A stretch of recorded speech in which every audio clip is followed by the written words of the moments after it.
Saudara-saudari terkasih, apakah saudara sudah memulai hari ini dengan penuh sukacita dan punya niat untuk berbuat baik, meskipun kecil? Semoga Tuhan memberkati niat baik saudara. Mari kita hidup sepenuhnya, karena hidup itu luar biasa. Bahkan karena hidup saja kita sudah luar biasa, maka maaf, Tuhan Yesus melalui Rasul Paulus mengatakan, bersukacitalah senantiasa. Dan di dalam firman Tuhan, seringkali, banyak kali dikatakan jangan khawatir, jangan takut. Karena hidup kita itu luar biasa, hidup kita itu ada di tangan Tuhan. Tetapi saya juga merenungkan bagaimana bisa berbahagia senantiasa. Apakah berarti tidak ada kesedihan, tidak ada kesulitan, tidak ada tantangan? Berbahagia tidak sama dengan senang. Berbahagia itu adalah kesadaran karena dikasihi oleh Allah begitu besar. Kesadaran bahwa saya ada di dalam Tuhan. Kesadaran bahwa sayalah kebahagiaan itu. Maka meskipun ada banyak peristiwa, ada banyak persoalan, di dasar semua persoalan dan apa yang dialami, ada kebahagiaan. Karena saya dikasihi Tuhan meskipun mengalami banyak persoalan yang tidak menyenangkan. Itulah gambarannya.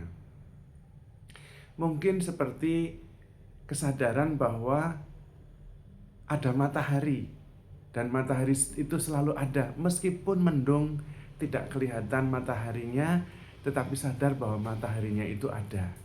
Nah, matahari itu menjadi dasar. Bahkan sadar saya bisa mengalami dan melihat mendung, melihat hujan, mengalami hujan karena ada matahari. Nah, itulah kebahagiaan. Yang menjadi persoalan adalah tidak melihat kebahagiaan atau tidak mengalami, tidak menyadari kebahagiaan karena fokusnya pada awan, pada hujan. Tidak menyadari matahari yang ada di belakang itu semua. Seperti itulah dalam kehidupan kita. Kalau kita susah, menderita, mengalami kesulitan besar, karena kita fokus pada persoalan, bukan pada penyertaan dan kasih Tuhan di belakang semuanya yang terjadi, apapun itu. Mungkin seperti ibaratnya roda. Roda itu di tengahnya ada asnya, lalu ada banyak ruji-rujinya. Kalau kita berpegang pada ruji-ruji itu, kita memang bisa bergerak, tapi kita bergeraknya naik dan turun. Tapi kalau kita memegang asnya, pusatnya, kita bisa memegang semua ruji-rujinya, dan kita tidak naik dan turun. Kita mengalami sesuatu meskipun rodanya mengalami ruji-rujinya, di ujung ruji itu ada naik dan ada turun, tapi asnya tetap. Nah, seperti itulah kebahagiaan, yaitu sebuah dasar yang mendasari semua peristiwa. Peristiwanya bisa macam-macam, tapi yang mendasari adalah kesadaran akan kasih Tuhan. Saya dikasihi, saya ada di dalam Tuhan. Dan semua peristiwa itu juga terjadi di dalam kesadaran, di dalam kasih Tuhan. Maka tidak ada baik dan buruk, tetapi mengatasi baik dan buruk. Karena semuanya terjadi ada maksudnya. Karena itu menghakimi atau menilai itu kebanyakan malah keliru. Kita menilainya buruk, ternyata baik karena ada maksudnya dari Tuhan. Kita melihatnya salib, ternyata baik karena itulah dasar dari kebangkitan. Seperti itu.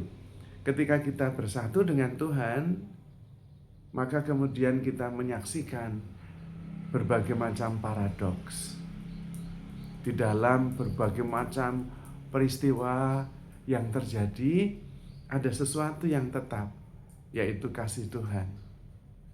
Di dalam setiap peristiwa yang datang dan pergi, ada kesadaran yang menyadari semuanya itu. Kesadaran bahwa Tuhan ada di dalam setiap peristiwa, entah baik entah buruk.